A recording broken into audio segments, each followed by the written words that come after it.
네, 안녕하세요. 신바람 국어교실의 신바람입니다. 자, 오늘 배울 교재는 2015학년도 9월 고2 모의고사 16번부터 19번 문제를 공부해보는 시간을 갖도록 하겠습니다. 자, 오늘도 열심히 공부해 주시길 부탁드리면서 그럼 바로 수업을 진행하도록 하겠습니다. 자, 오늘 배울 지문의 종류는 물론 독서 지문이고요. 인문에 관련된 독서 지문을 공부해 보도록 하겠습니다. 먼저 문제부터 확인해 보도록 하시죠. 자, 윗글에서 언급된 내용으로 적절하지 않은 것은 이라고 했어요. 일치불일치 문제인데요. 우리가 한번 내용을 읽으면서 확인해 볼 필요가 있는 문제입니다. 17번 윗글의 차연에 대한 이해로 적절한 것은, 자, 차연이라는 것에 대해서 묻고 있으니까 그 차연의 의미를 정확히 파악하기 위해서는 차연이 나오는 두 번째 문단에서 우리가 차연에 대해서 잘 파악하고 넘어가야 될 것 같습니다. 자, 18번 데리다의 관점에서 보기에 대해 평가한 내용으로 적절하지 않은 것은 이라고 하는데요. 그래서 뭐 식민주의란 이렇게 시작이 됩니다. 결국 이것도 본문을 읽고 문제를 풀 수밖에 없는 문제입니다.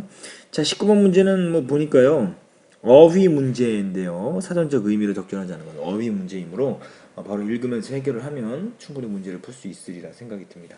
자, 이제 본문 분석을 들어가 보도록 하겠습니다. 자, 첫 번째 문단입니다.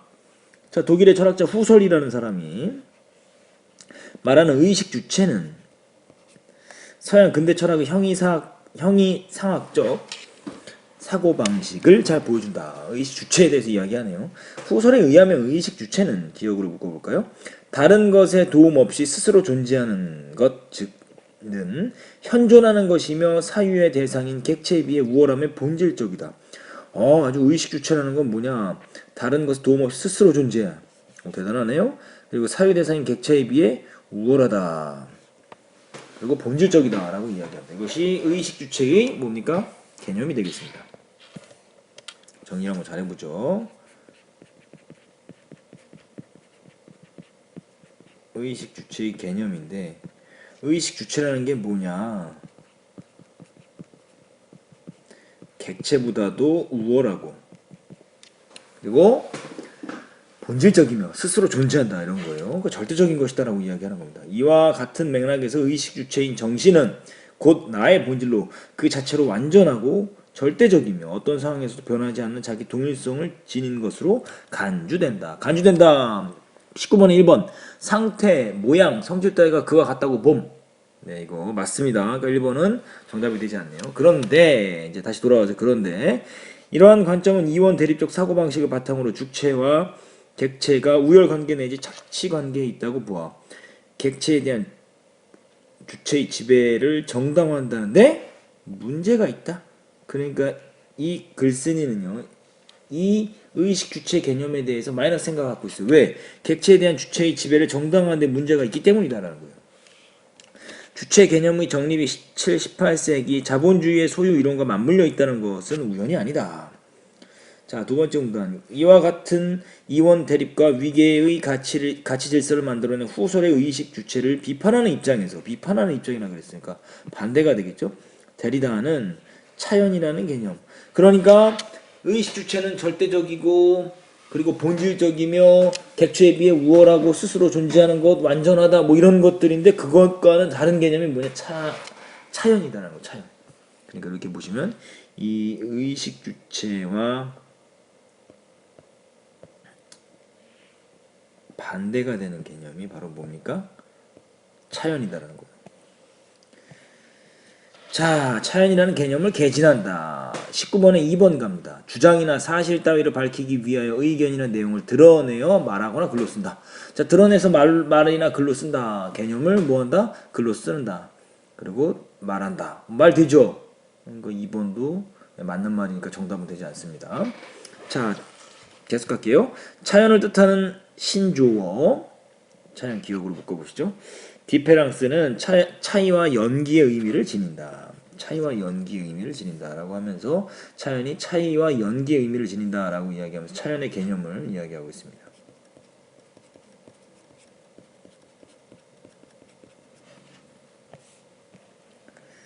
예를 들어 사전에서 어떤 단어 의미를 설명하기 위해 또 다른 단어 be를 사용하는 경우가 있는데, 이때 단어의 의미는 고정되는 것이 아니라 또 다른 단어와의 차이에 의해서 그 의미가 구별되면서 끊임없이 연기된다. 그러니까 다른 단어와의 차이로 인해서 그 의미는 구별되고 끊임없이 연기된다라는 거예요. 자, 구별된다. 3번 사물의 가치나 수준 따위를 평한다 라고 되어 있는데, 이건 뭡니까? 이것은, 이 말은요 뭐가 되는 거예요? 평가라는 거예요. 평가. 이거 3번이 틀린 거예요. 구별이라는 게 무슨 뜻이냐? 구별이라는 뜻 정리해 볼게요. 구별이라는 것은 성질이나 그 종류에 따라 차이가 난다라는 의미를 갖고 있습니다. 성질이나 종류에 따라 차이가 난다 이겁니다. 자, 이제 계속 가볼게요. 19번에 정답 3번 나왔습니다. 나머지는 이제 확인만 하면 돼요. 자, 이와 마찬가지로 데리다에게 주체란 그 자체가로 완전하고 절대적인 의미를 갖고 있는 게 아니라, 이거 완전 정반대죠. 의식 주체는 완전하고 절대적인 거라 그랬는데, 데리다에게 주체는 완전하고 절대적인 의미를 갖고 있는 게 아니라 다른 대상들과의 차이에 의해 의미가 드러나고 그 의미에 대한 최종 해석은 계속 연기된다. 차이와 연기로 뭐하게 된다? 주체가 명명되어진다라고 이야기를 하고 있습니다. 세 번째 문단 가죠. 데리다가 말하는 차이는 단순히 의식 주체에 대한 대립 개념이 아니라, 단순히 의식 주체에 대한 대립 개념이 아니다 이 소리예요. 의식 주체의 절대적 위상 속에 은폐되어 있는 객체의 가치를 밝히는 새로운 개념이다. 그러니까 객체의 가치를 밝히는 새로운 개념이다라는 겁니다. 단순히 대립되는 개념뿐만이 아니라 객체의 진정한 의미를 찾게끔 해주는 거다라는 거예요. 은폐되어 4번 덮어 감추거나 가리워 숨긴다 의미 맞지요? 19번에 4번도 맞는 말입니다. 다시 본론으로 이제 지문을 돌아오셔서, 데리다가 의식 주체의 개념에 문제를 제기한 이유. 첫 번째, 형이상학적 전통 철학에서는 주체가 다른 것들과의 관계 속에서 그 의미가 드러난다는 것을 은폐하고 그 자체로 고정불변의 가치를 지닌다고 믿었기 때문이다. 그러니까 이것이 문제 제기 이유 1번. 그러니까 형이상학적 전통 철학의 문제점입니다. 형이상학적 전통 철학의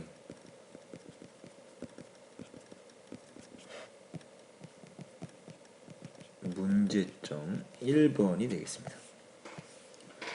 또한이 나오니까 2번이 나오겠네요. 그 믿음으로 인해 형이상학적 전통 철학은 차이와 다양성으로 이루어진 세계를 절대 주체를 중심으로 재편하려는 욕망을 합리화했기 때문이다. 문제 2번입니다. 그러니까 의식 주체 개념의 문제를 제기하는 이유는 절대적인 가치를 지니고 있다라는 게 문제고, 또 하나는 세계를 절대 주체를 중심으로 재편하려는 욕망을 합리화했기 때문이다 라고 이야기하고 있습니다. 네 번째 문단 가보시죠. 이러한 차원의 개념을 통해 데리다가 주장하는 바는 자기 동일성을 지닌 주체란 허구이자 환상에 불과하며 이를 해체해야 한다는 것이다. 그러니까 이것은 자기 동일성을 지닌 주체는 뭐 어떻다? 허구다. 환상이다 라고 이야기해요. 그렇기 때문에 해체해야 된다라고 이야기합니다. 데리다는 절대적 진리나 절대적 주체의 부재를 확인하고 주체는 다른 것들과의 차이에 의해 구성되는 것이지 자기 동일성을 지닌 우월한 대상이 아니라는 것을 뭐한다? 강조한다. 데리다는 그 어떤 것에도 특권을 부여하지 않음으로써 형이상학적 전통 철학에서 전제하고 있는 절대적 진리의 있음을 없음으로 대체했다. 19번에 5번 다른 것을 대신한다. 맞지요? 자, 그의 사상은 기억으로 묶어보시죠. 대상마다 나름의 가치를 지니고 있는 것을 강조함으로써 닫힌 세계에서 열린 세계로 나아가는 계기를 마련해주어 다원적 사고에 대한 가능성을 제시해준 점에서 그 의의를 찾을 수 있다. 이게 데리다의 차연의 의의입니다. 자, 분석이 다 끝났습니다. 이제 16번 문제 바로 풀어보시죠. 자, 윗글에서 언급된 내용으로 적절하지 않은 것 16번의 1번 정신에 대한 후설의 인식 나와있죠. 후설의 인식, 정신에 대한 후설의 인식 첫 번째 문단의 다섯 번째 줄 찾으셨나요? 이와 같은 맥락에서 의식 주체인 정신은 곧 나의 본질로 그 자체로 완전하고 절대적이며 어떤 상황에서 변하지 않는 자기 동일성을 지닌 것으로 간주된다. 나왔죠? 후설의 인식.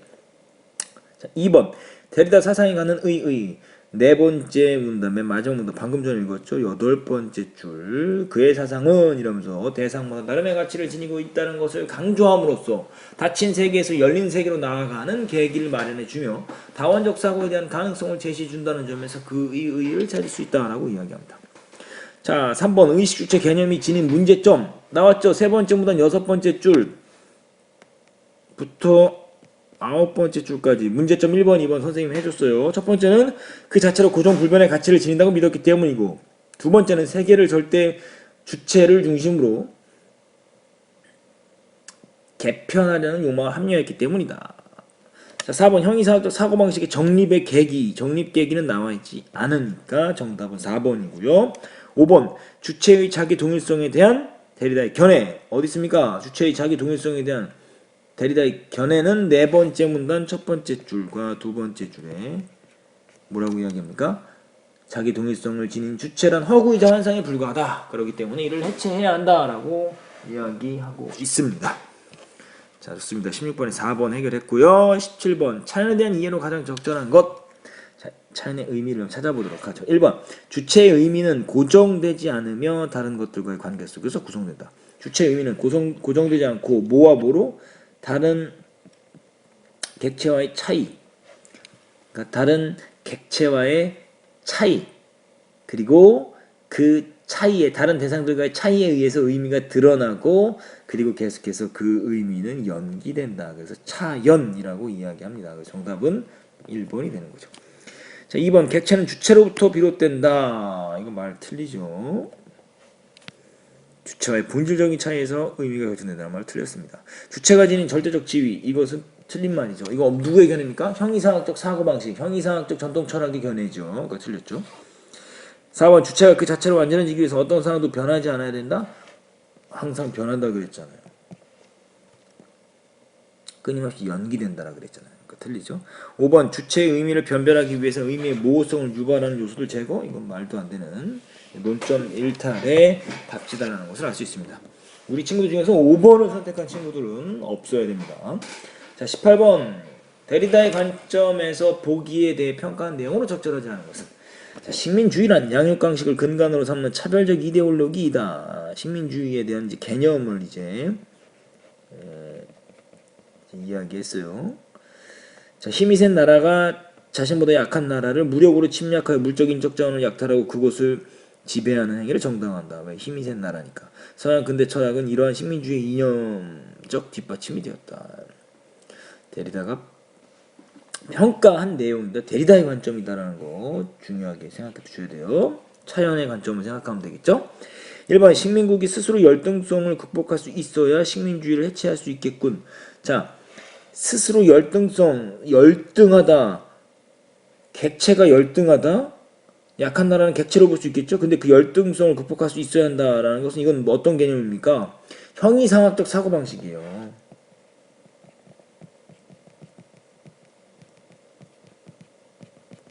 사고방식이다. 형이상학적 전통철학의 사고방식이기 때문에 식민국 스스로 열등성이라고 인정하는 것은 그것은 형이상학적 사고방식이다라는 거예요. 그렇기 때문에 1번이 데리다의 의견으로 적절하지 않습니다. 2번 종주국은 식민국과 대등하지 않다는 것을 근거로 식민지배를 합리화하겠군. 그러니까 데리다가 바라볼 때는 뭐죠? 종주국과 식민국은 대등하지 않다는 것을 근거로 식민지배를 합리화하겠군이라고 판단할 수 있겠죠. 그리고 3번 식민주의는 종주국을 절대적 주체로 설정했다. 맞는 말이죠. 그래서 식민국의 가치를 은폐하려는 이데올로기군. 4번 종주국의 무력 침략은 종주국을 중심으로 세계를 재편하려는, 그렇죠, 욕망을 드러낸 것이라 할 수 있다. 그리고 5번 식민주의의 문제는 상대적 차를 지닌 나라들의 관계를 위계질서를 지닌 것으로 바라보는 것이겠군. 위계질서를 지닌 것으로 바라보는 것, 이게 맞는 말이죠. 이제 데리다의 견해. 자, 근데 이제 1번을 다시 한번 보시면 식민국 스스로 열등성을 극복할 수 있어야 식민주의를 해체할 수 있겠군이라고 이야기했는데, 이것은 세계를 이원 대립적 구도로 파악하고 있는 것은 바로